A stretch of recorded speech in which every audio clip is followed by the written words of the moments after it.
Hi, Alex here. If you had these three more sustainable investment products in your portfolio over the past 2 years, you would have been better off than owning this more traditional one. So, this answers the first question. Yes, investing in ESG or more sustainable companies does provide a good return. Now, let's answer the other ones. What is ESG investing? How does ESG rating work?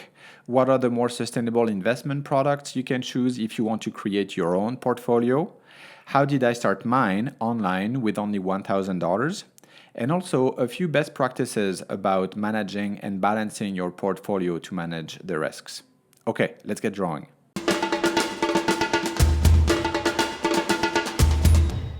A few months ago, my friend Tim Nash from Good Investing and the Sustainable Economist blog launched an online course. Having worked in sustainability for 14 years now and knowing almost nothing about sustainable investing, I figured it was time to do something about it. So I took the course. Now, I am not a financial advisor. I am not an expert. This is not a video about how you should invest your money.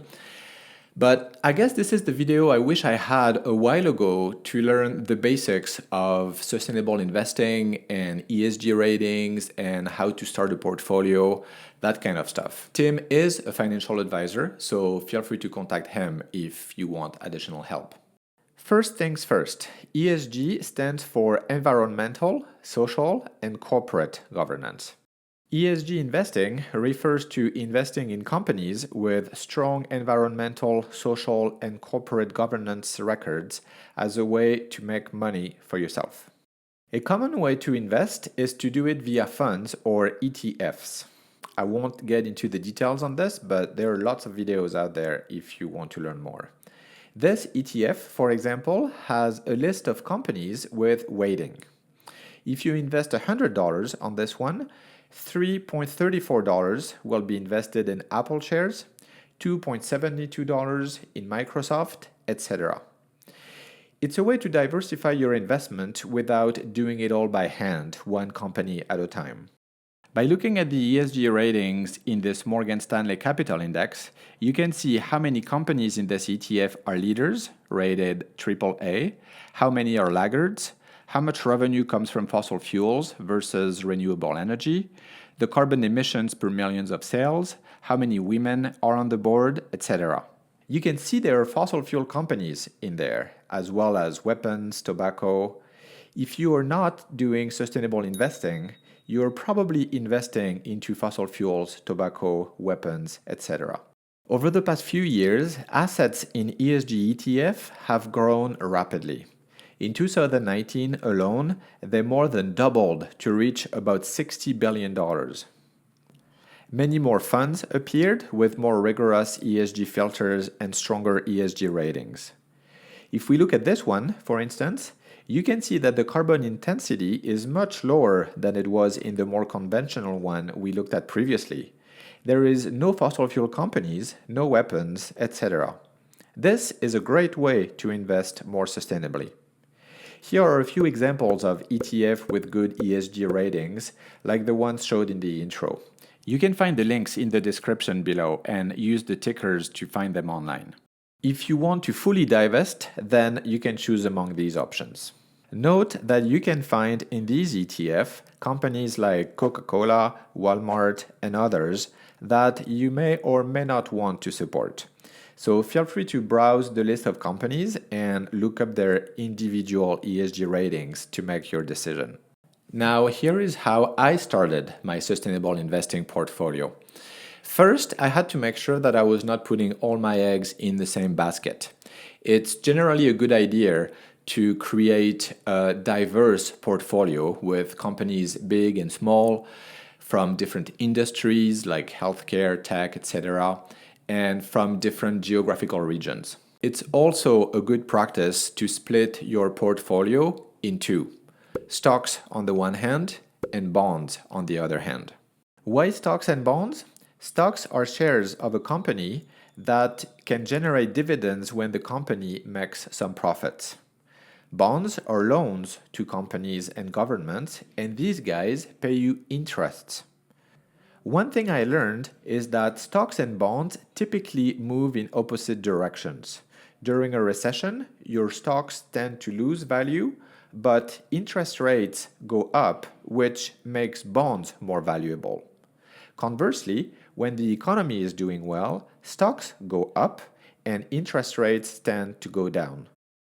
That's why it makes sense to own stocks and bonds, so you're ready to face the various situations the market will throw at you in the future. During a recession, I can sell my bonds and use the cash to buy stocks. However, during a phase of economic growth, my stocks go up, so I can sell some to buy more bonds. A good rule of thumb, apparently, is to have the percentage of bonds in your portfolio be more or less around your age. The older you are, the less you can afford to wait for your stocks to go back up after a recession. So it took me about an hour or two to start my portfolio online using two websites, Questrade for trading and Passive for portfolio management. The advantage is that you get Passive's Elite plan when it is connected to a Questrade account, which makes your trading task easier and more automatic. I opened a Questrade account and put $1,000 in a tax-free savings account. This is a Canadian account and you'll have to find your own local equivalent. Then I created a passive account and a model. On his blog, Tim Nash suggests a few model portfolios. Check them out and see what seems best for you. I chose to go with a squeaky clean and I created my model along these lines. 50% stocks, 2/3 on this ETF that favors financial returns with decent ESG ratings, what Tim calls less evil, and 1/3 on this ETF that favors very positive impacts, what Tim calls more good. Again, in the spirit of diversification. And 50% bonds. To entirely avoid fossil fuels, I got this government bond ETF. Ideally, I would get a quarter of my bonds as impact bonds, but I would need more than $1,000 portfolio to do that. Once I have everything set up, I let Passive pass the orders, and my sustainable investing portfolio is on its way. Now, I just need to balance it over time, meaning I need to make sure that my portfolio matches my goals when the market changes.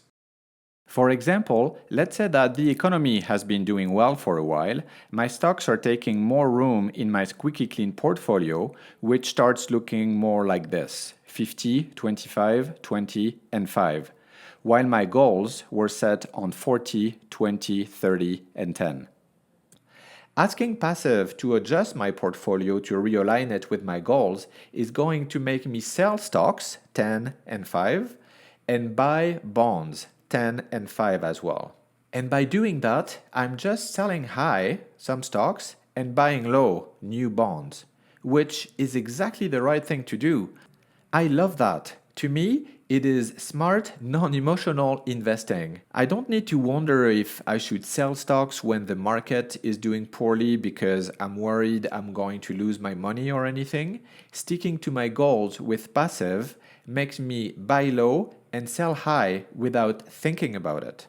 There you go. I hope you learned something in this video. I hope you know a little bit more about sustainable investing and ESG ratings and starting your portfolio and all of that. If you think you did learn something in this video, please subscribe, hit the notification bell and the like button. And if you want to learn a lot more about sustainable investing, I really encourage you to take the Good Investing course. It's many hours of great information, and plus you will join people like you in the forum who are learning the same things. And if you want additional advice, if you feel like you need additional advice, you can also book coaching with them. Thank you to all the patrons who make these videos possible, and thank you for watching.